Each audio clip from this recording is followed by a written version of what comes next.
big thank you This meeting is being recorded.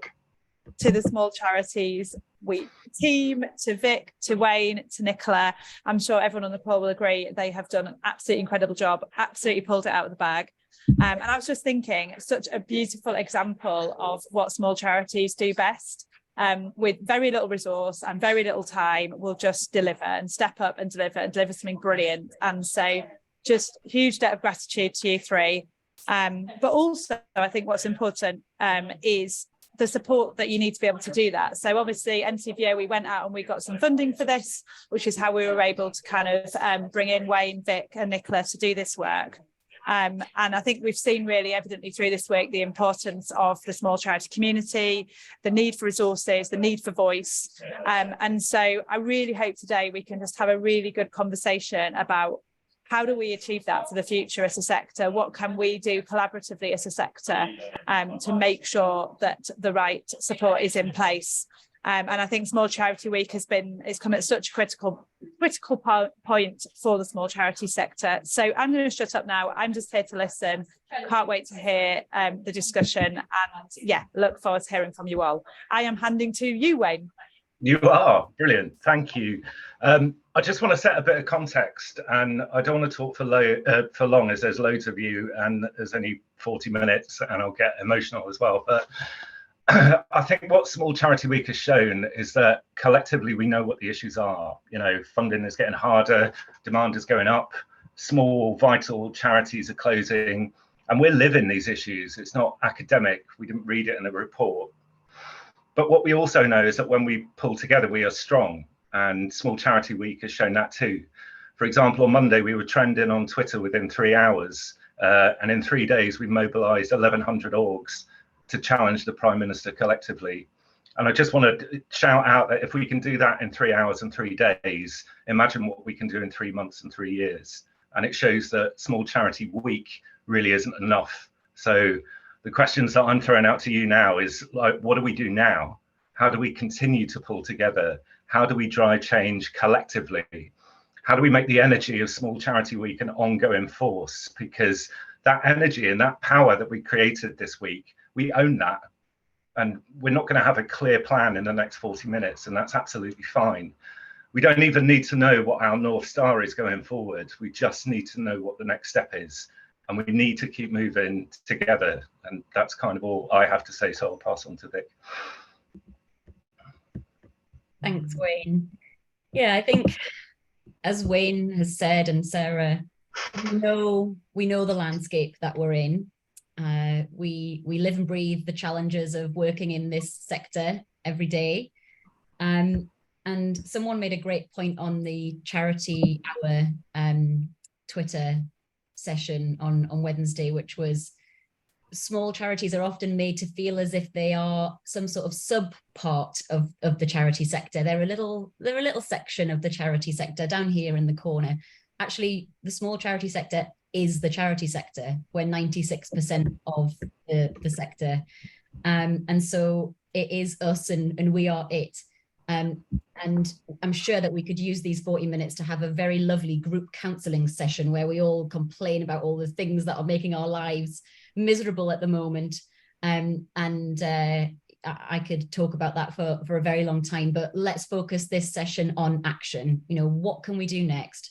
We're going to go in, recharge over the weekend, and what are we going to do on Monday when we get back to our desks? And that's what we really want to focus this session on, is action. What can we do? How can we galvanize and start to come together, and what could our next steps be? I know we've got a really big group of people today, so it might feel a little bit scary to talk, but please feel that you are in a safe space. You know, all ideas and all points are valuable. So feel free to share your thoughts in the chat, but also feel free just to raise your hand and we'll just start to hear what people think and the ideas that people might have. So we pose the question to you, our small charity legends. What do we do now? What happens next?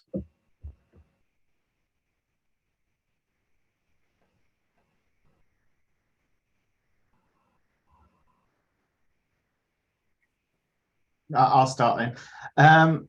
So I think what's been really useful about this week, and what I think sometimes can be difficult being in a small charity, is that we're all so busy rushing around doing our own thing.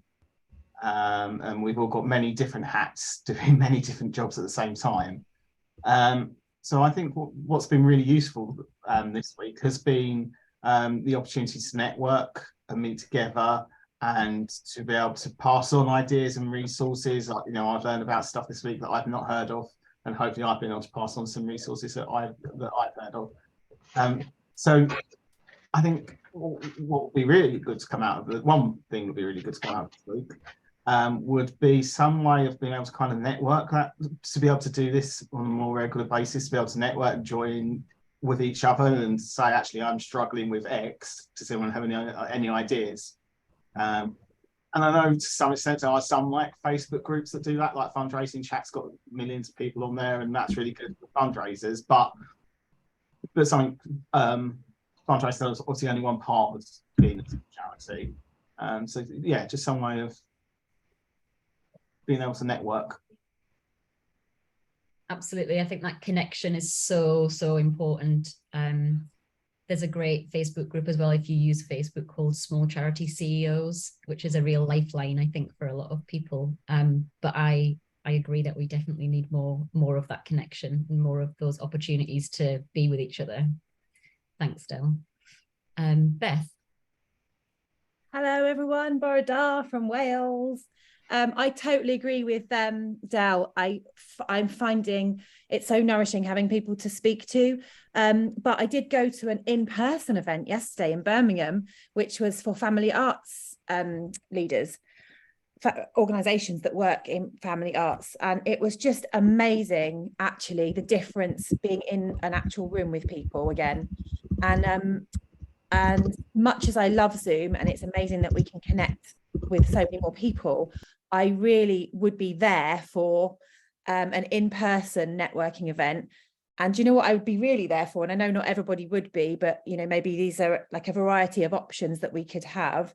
I would like to go on like an away weekend or something like that, which there's locations venues I've been to before with other things where there's not really any Wi-Fi or that's really scary, I know, not really any Wi-Fi or signal, where you're literally just there for 2 days and you're focused on meeting each other, talking about the issues that are pressing at the time, and you haven't got other distractions. Because I find with things like weekly meetups or chats, something else comes and bumps the priority, like an emergency will happen and you just think, oh, well, I can't go because that's just for me.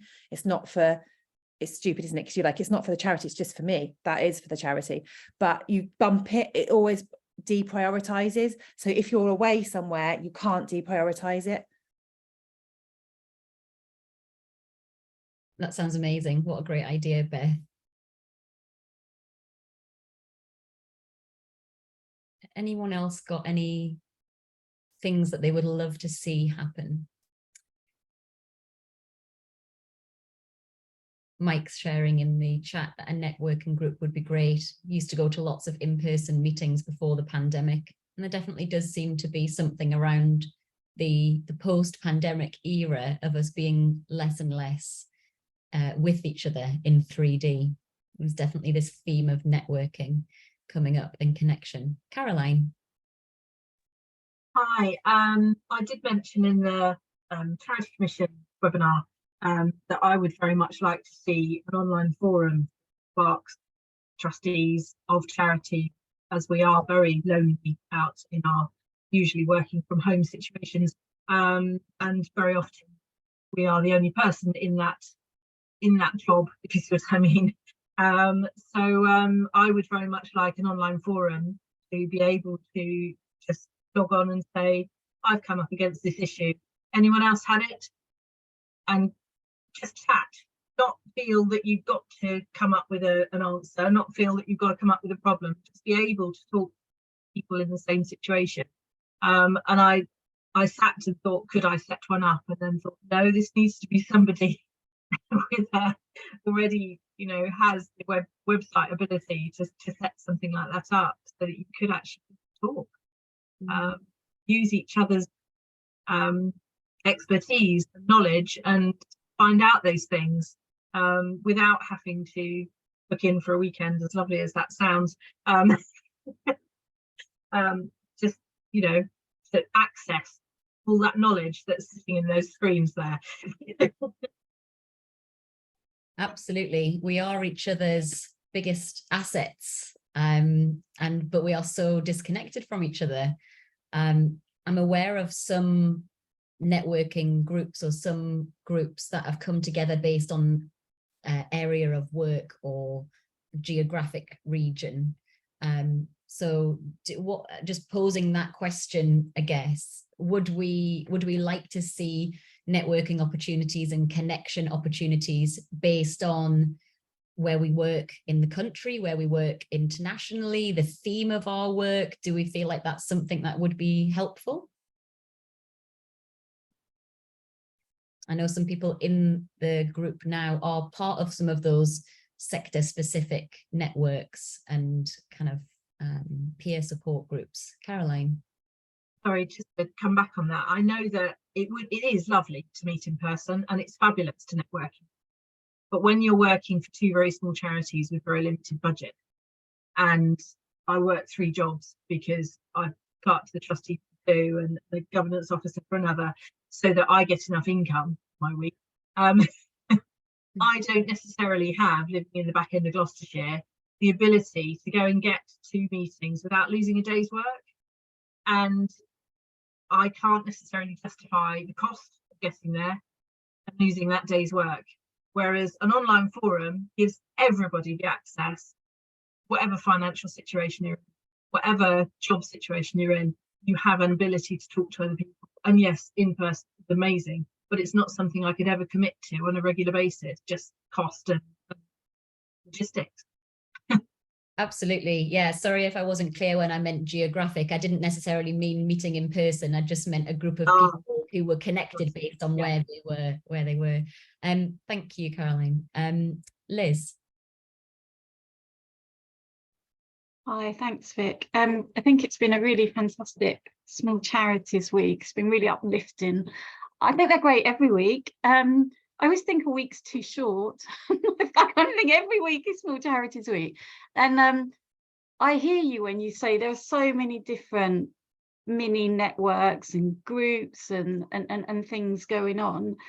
And I think the coral reef is something that I can always come back to because there's so many great things going on. Is there one central repository somewhere that maps it all, a heat map that joins up the dots, so it's not hub and spoke but kind of the spider web?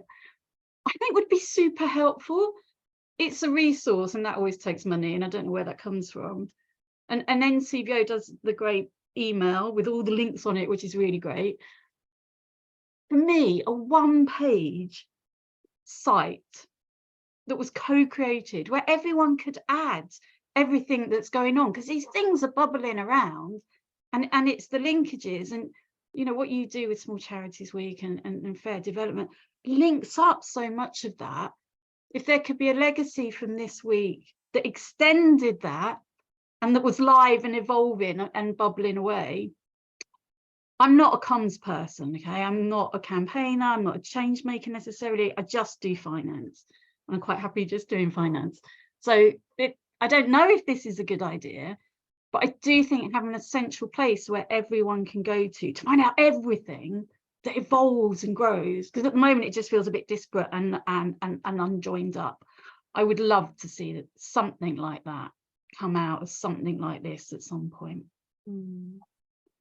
Thanks, Liz. I think that's something that I've certainly heard a lot, is about needing some sort of lighthouse that shows us where all of this great stuff is, because we know it exists, but we're struggling to find it.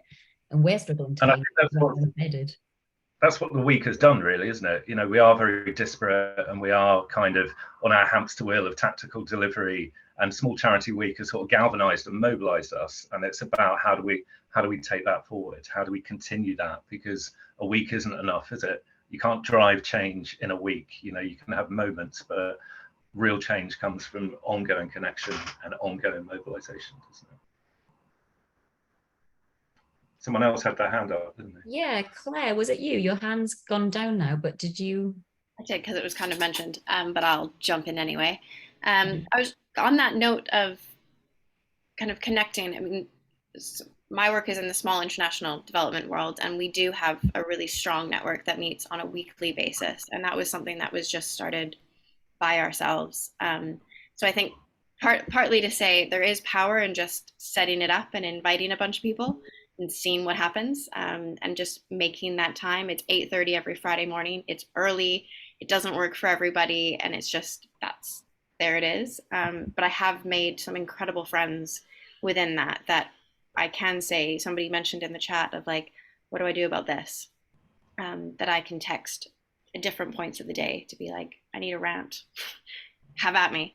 And then equally, is there an opportunity that through today, I mean, I'm happy to do it right now, set up a spreadsheet that everybody can just list their information in so that we can connect. I know there's GDPR and all that stuff, but if people are willing to do that, or if Vic and Wayne, if you have everybody's information and people are willing to do it, that can really we can start to look through. We work in cares, we work in education, we work in whatever it is, and then be able to link up in those different ways. Really powerful.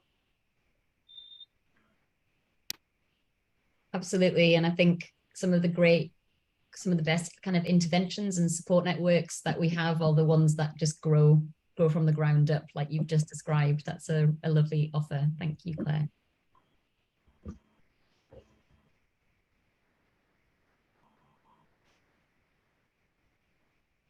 There's a question from Alexander in the chat.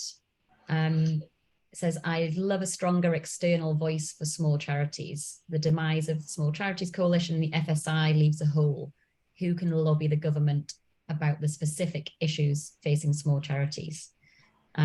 Olivia, do you mind if I come to you to talk about the Small Charities Advisory Panel for a moment here, in case people aren't aware that that's something that's happening?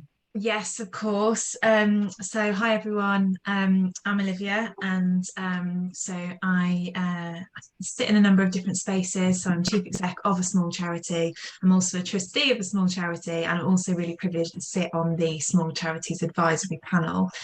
This panel has been set up kind of out of the closure of the Small Charities Coalition. There was a lot of obviously gaps that suddenly were left, and as I'm sure we're all aware, that legacy wanted to continue, and then less than a year later the FSI closed. So there's never really been, as we all know, more of a need for support for small charities. The Small Charities Advisory Panel has been set up to specifically listen to the needs of small charities, and then to come together in partnership with the NCVO to really see where can we best support small charities. And some of these things that have been discussed, we're already in conversation around putting together places where we can signpost easily to, for people in small charities to get support, but also trying to lobby the government and trying to speak out, and just shout about the amazing work that small charities do. A couple of weeks ago, I was in London with another of my Small Charities Advisory Panel members, and we had the opportunity to meet with MPs to garner their support for Small Charities Week. And there's actually really encouraging. There's a lot of MPs turned up to the event, and a lot of them are supportive, and a lot of them said, yeah, do you know what, in my constituency the small charities, they're doing amazing stuff. And I think it's sort of, how do we come together collectively? I think as small charities and small charity leaders, we need to continue to shout about what we are doing, because we are doing incredible stuff. But as a panel, we're hoping to kind of galvanise that support to take it to government, but also, as I said, to sort of signpost where people need help. And the NCVO has got amazing resources. They've got the Small Charities help desk, and they've got toolkits and things, and a lot of the resources that were previously held by the SCC and the FSI are now sitting with the NCVO. And I'm not sure if everyone is aware of that, but that's a great place to start. But yeah, the panel, we're kind of also just here to help, really, and we haven't been going particularly long, and we're still kind of finding our feet and finding our focus, but we're really interested in hearing from people and knowing where we can best support others. And it's just, yeah, been incredible to be part of this whole week. And yeah, amazing work, Vic and Wayne. It's just been incredible. And thank you, Olivia. And I think we all need to get behind what you're doing and give our power and platform to you as well, because it's very much in its infancy, but it has the potential to do incredible things. Sometimes, like, I run a lot of sessions about talking about the future and visioning, and it can seem really big and weird and abstract and academic. But if we bring it back to kind of think about your participation in the week and like what really landed with you and what really didn't, that can help us to sort of tease out what the next steps are. So is there anyone here who would be up for talking about their experience of Small Charity Week this week? You know, what went well, and really honestly, you know, what was irrelevant and what didn't land? So hands up, please, otherwise I can't see.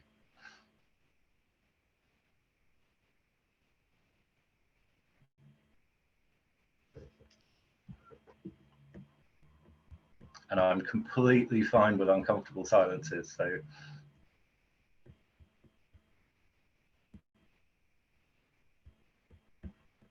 Anyone want to go? Or I'll pick.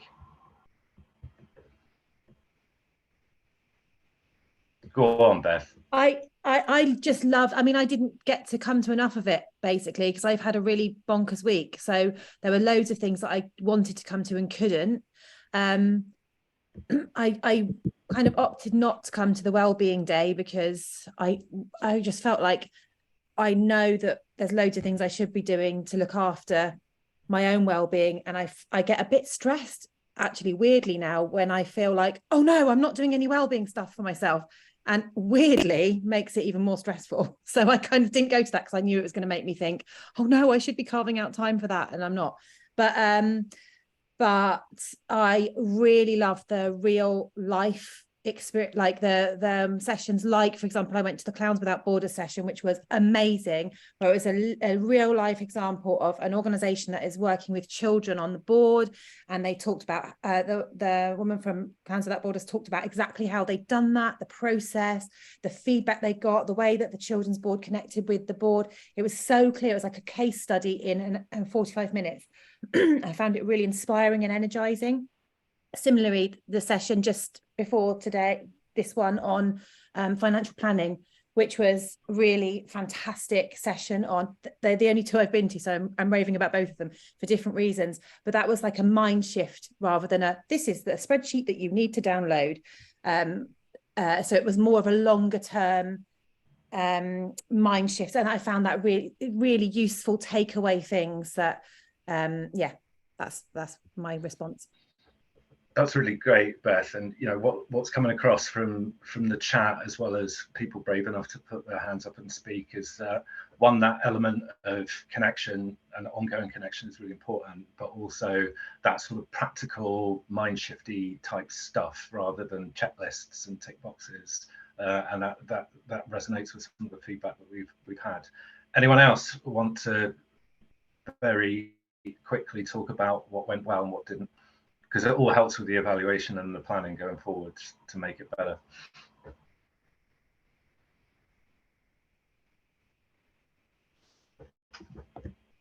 Oh, okay, we'll go Mike, and then Noreen, if it's all right. Thanks. A couple of things. I mean, I'm almost kicking myself because I've almost missed it. There's so many weeks. We've just had Volunteers Week and Carers Week, and I've been really busy. So I'd booked into a session yesterday, and that was the first one I came to when this one was talked about. So I've come in this one on my day off and stuff like this.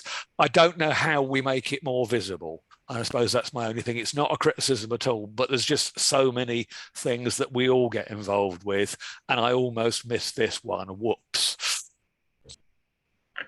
Yeah, and I think there's a couple of things there. One, we didn't realise how big it was going to get in terms of the satellite offerings and whatever, and also it's against the backdrop of a lot of noise externally, like it was Refugee Week as well, which made me feel incredibly guilty. But you know, there's a crossover between the two. So yeah, thank you for that, Mike. And I saw you on the Charity Commission one, speaking truth to power as well. I really appreciated that. Over to Noreen.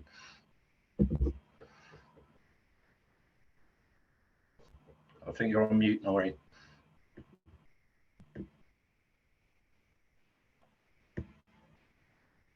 Noreen, are you there? I'm here. Yeah, sorry. So, okay, let me introduce myself first. So, first of all, that I'm Noreen, CEO of Life Givers organization that is working for education for school children. So, why I'm here, because as you are asking that, first of all, I think you should develop a platform like a website that is going to work worldwide, because all a small organization is not only based in the UK or USA. All over the world you have to make a website so that all small organizations can raise their voice over there. But I see that like while I'm living in Pakistan, it's really hard for me to find some platforms that is only working in USA, and also like a fundraising site that is only available in UK. When I go on one fundraising side, so they don't allow me because I live in Pakistan. And one thing I should say that there in UK and also in USA, there are many platforms that they give you the chance to raise your voice. That's like I was on platform yesterday, One Young World, and it is a platform that like you can go there because you are living there. It's easy for you to go there rather than me. So you can go there and you can raise your voice. It's for you because you live over there, and it's easy for you to go there rather than me, because I have to pay my travel and I have to pay for my visa. And there are many people you can tell them, oh, this is my organization. You can serve for my organization. So it's easy for you because you live there. So what I think that this is the best idea for you, because it's easy for you. And one thing that what I think it's also for all of us is good, that if I'm living here, if I have a they give One Young World email me that, okay, Noreen, you can come over there and raise your voice. But I can afford what small organizations can help those organizations that are living not in US or UK. They can help other organizations that are living in Middle East or Africa and somewhere. So they can help them to bear their travel expense or someone visa, so that that person who is living in Middle East and that person who is living over there, they can go together over there. Sure. So that they can present their ideas, and we can also present ourselves. And this way, because European people, they love to listen a Middle East problems. Yeah. So no, really, yeah, that. And they really appreciate the people who are living in Middle East, and they are facing a lot of like discrimination. Being like I'm a Christian, and I face a lot of discrimination. And European people, they love to listen to me because they understand. So this way, if I'm going over there and one person who is also helping me for my visa or somewhere travel, he also go with me over there, and she's also can go with me over there, and we can both raise our voice over there. So I think this is also the best idea. And yeah, and also what I do, even I just got registered in 2023, and what I do, because I don't have any donor yet, and I'm like, sometimes I don't have even food to eat, because I am a self-supporting, because I support my organization. I have a children, I have a young students.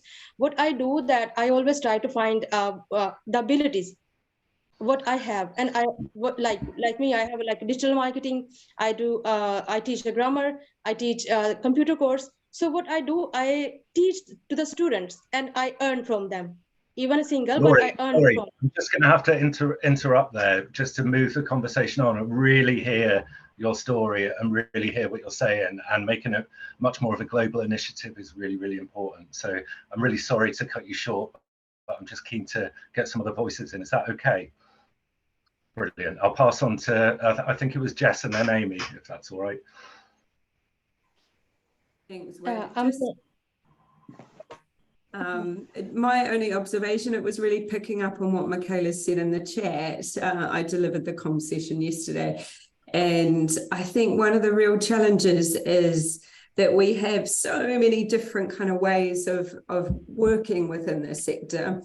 You know, a lot of our small charities are under 100K turnover, and so it's great having people involved in the conversations that are doing comms full time, or you know, can devote resource to it. But being able to sort of create spaces where, you know, There's people like me who are just doing it a couple of hours a week and who really can't devote much time and energy to it. And creating a safe space to get conversation going around the unique challenges of working in that kind of environment is helpful. So it's sort of trying to segment the audience a little bit, I think might be helpful. Yeah, I think that's a really sensible point. You know, we have a lot of shared experiences, but there are also lots of unique things that relate to the particular sort of discipline that we might be working in, or the particular area that our organization's working in. So that's really helpful. Thank you, Jess. Amy. Hi, everyone. I'm Amy. I'm from NCBO, part of the practical support team, behind the small charity help desk as well. I just wanted to put a question out there because we've talked about how kind of crowded this month and this week can feel, whilst acknowledging, I think it was Liz's point that every week is small charity week. But should it be a different time of the year going forward? Should we move the week? Or should we keep it as it is?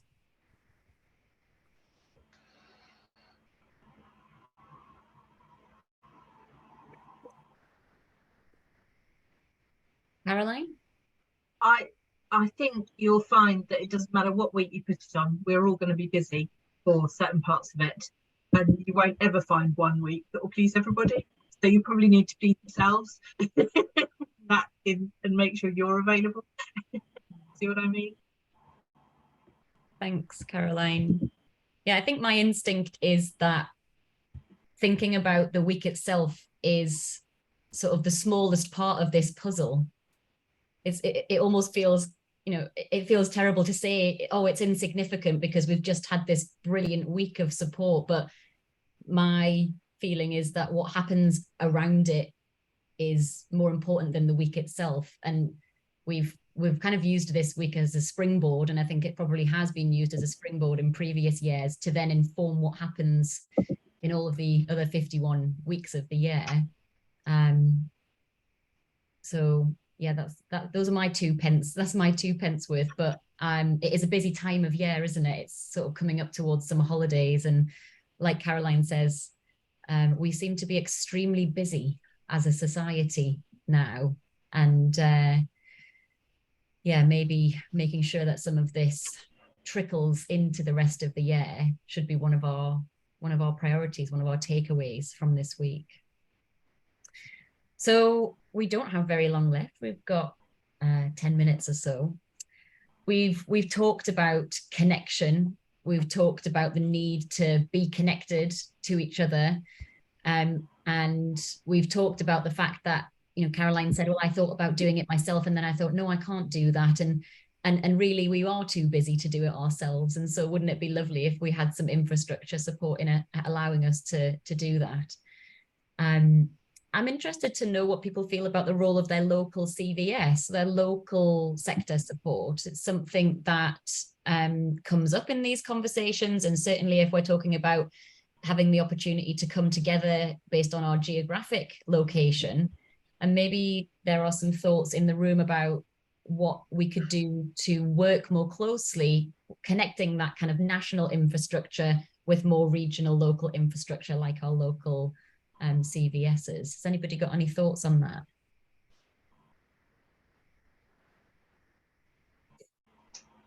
Mike?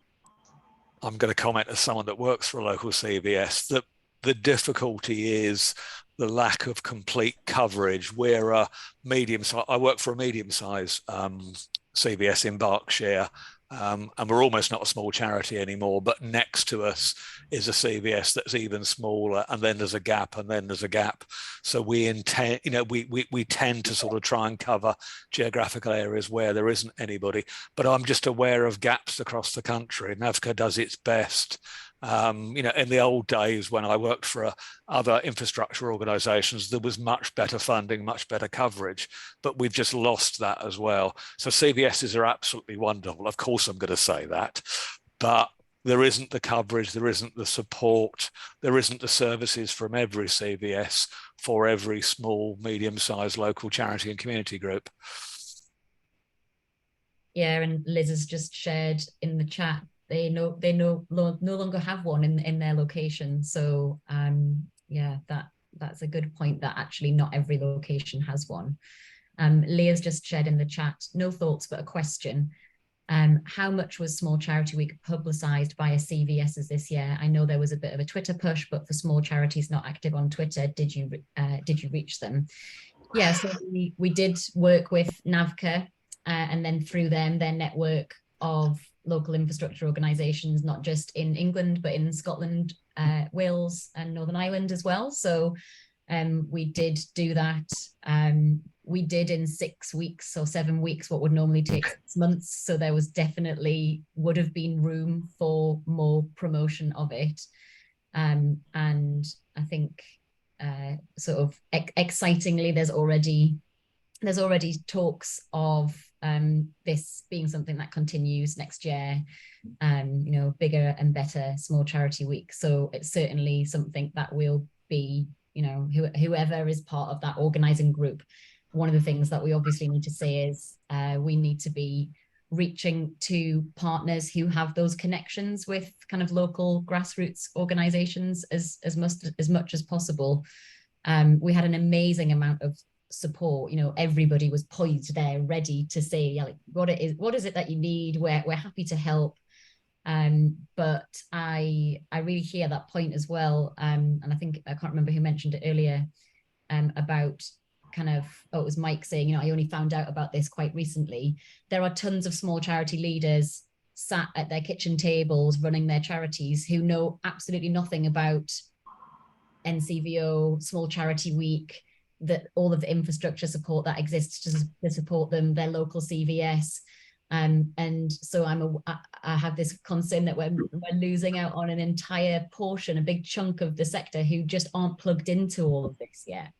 So it's definitely a concern. Leah, do you want to come in on that? Yeah, and please don't take it as a criticism. It was not intended as such. No, It was a genuine question.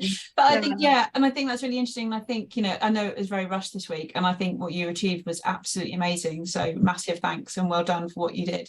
And it'd be nice to think about, yeah, how over the next year, and particularly with the help of the Small Charities Advisory Board, you start to build those, we as a whole group start to build those connections, even with like the Charity Commission, who know who all the small charities are, and get them to push it out, as well as the many infrastructure bodies that do exist, although some of them are holding on by the skin of their teeth.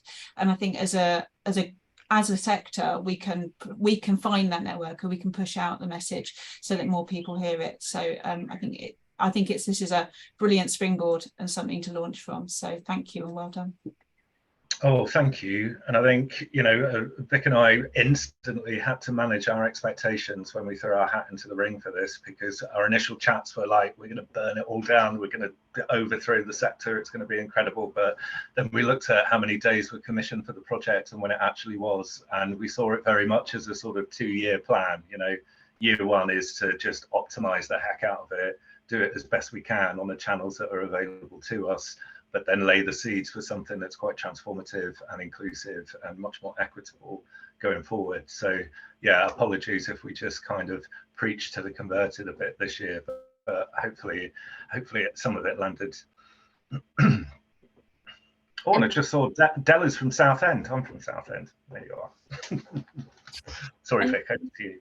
No, I was just going to say that might be a nice sort of question to end on, actually, is I know we're talking about how we continue to work in the sector and support the sector beyond just this campaign week.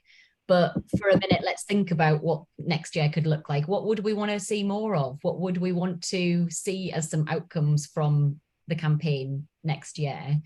Maybe if everyone could just kind of let themselves daydream for a minute and put a couple of thoughts in the chat. We've got a few minutes left, and it would be great to end on a little flurry of ideas and thinking, what do you really want to see next year? What do you want to see more of? What do you think was missing this year that you really wish had been included? Many of you here will have been to previous Small Charity Weeks. You know, this year was only as successful as it was because we are sort of standing on the shoulders of the people who came before us, who ran such excellent Small Charity Weeks. And there were things that we couldn't do this year that had happened in previous years. So let's just have a little flurry of ideas and thinking in the chat if we can, and I'll read them out. If everyone could just type one thing or a couple of things that they would really love to see next year, whether that was something that's already happened this year, whether you want to see more of it, whether it's something that didn't happen that you would really love to see. Let's have some thoughts in the chat, and I'll read those out to draw us to a close.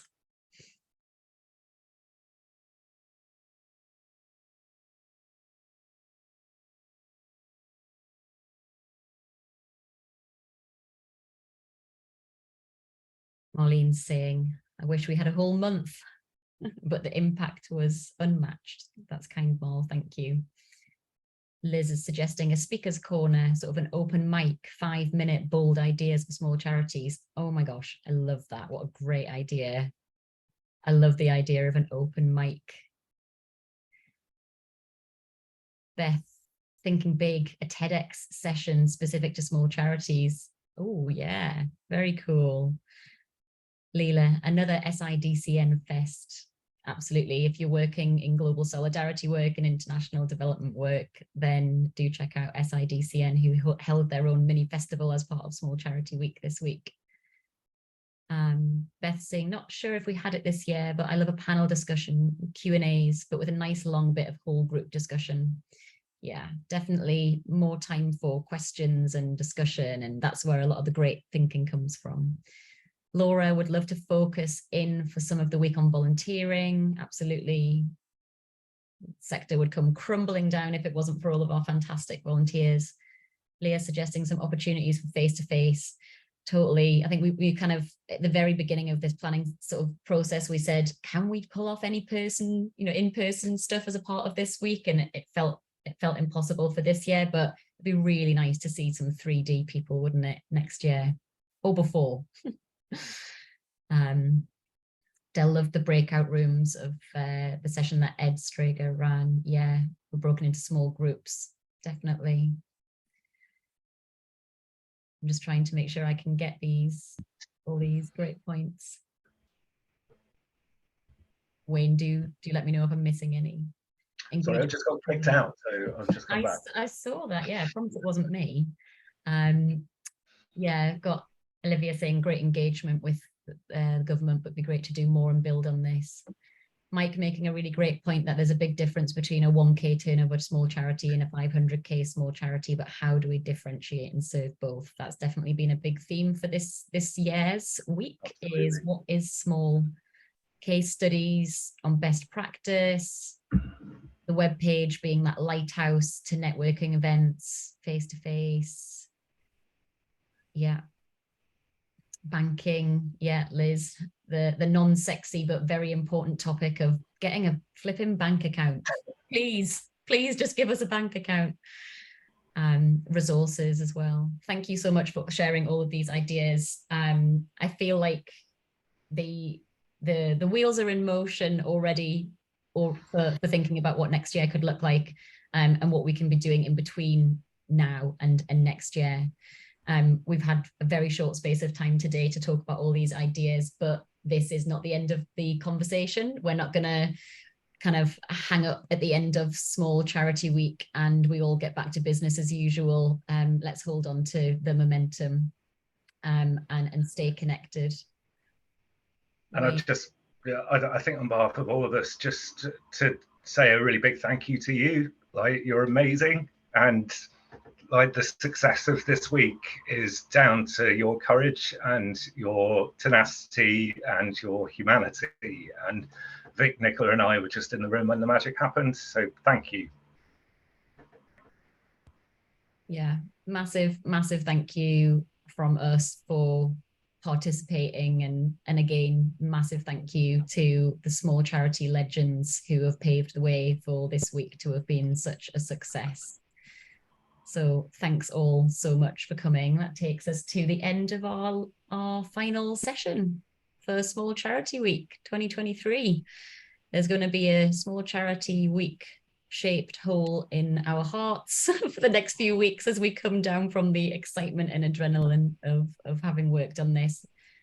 We're really grateful for the opportunity, and thank you all. Massive thank you to you all. And we'll be seeing you. We'll be staying connected, and do keep your eyes and ears out for more opportunities to continue this really important conversation. Thank you.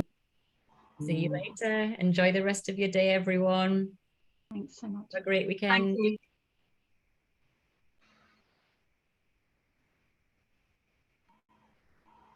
Thank you. Bye, everyone.